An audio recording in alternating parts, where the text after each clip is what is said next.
offer a brief reflection on the fifth Sunday of Lent that we are celebrating, because the Gospel gives us an opportunity to reflect on a very important reality for us in our spiritual life, which is, why do we approach Jesus?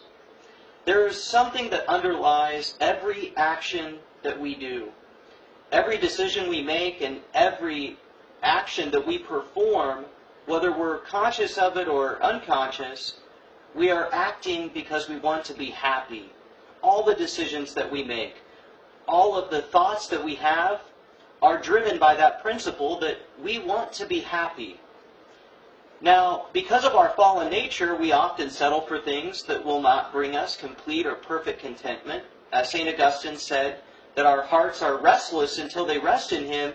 Another way you might say that is our hearts lack happiness until they find what will truly provide us happiness, which is God. And the Greeks today come to seek out Jesus, but they're not sure who He is.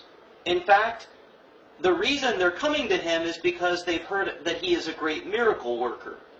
Right before this gospel passage, Jesus raised His friend Lazarus from the dead. And they heard about that miracle. And they come to Jesus wondering what He can do for them. Will He be a wonder worker for them? And I think it's important for us to ask why we ourselves come to Jesus. Why do we go to God? Do we approach our spiritual life or our prayer as if God were a kind of genie, that He is here to grant all of our wishes? We have to learn to go to God for His sake, because He is perfect love. There are two forms of contrition, imperfect and perfect. Imperfect contrition, when we go to confession, imperfect contrition is when we're sorry for our sins because of the harm that they cause us. For example, if I lie to someone, the likelihood that they will trust me, again, may be taken away. And that is a consequence of sin. And I can be sorry for my sin because of its consequences. Or maybe I'm sorry for my sin because I fear the eternal punishment that is attached to that sin. That's imperfect contrition. But perfect contrition is contrition and sorrow for sin because it hurts God, because it's an offense against His perfect and unconditional love.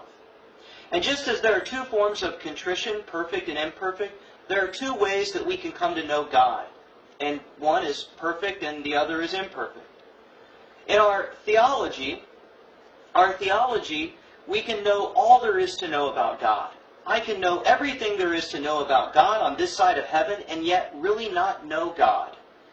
I could have a doctorate in theology and know every theological truth possible and yet come out not really knowing God.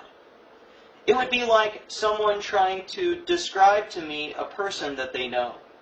They can tell me about this person all day long until they're blue in the face. But until I really meet that person, I don't really know them. And it's the same in our spiritual life.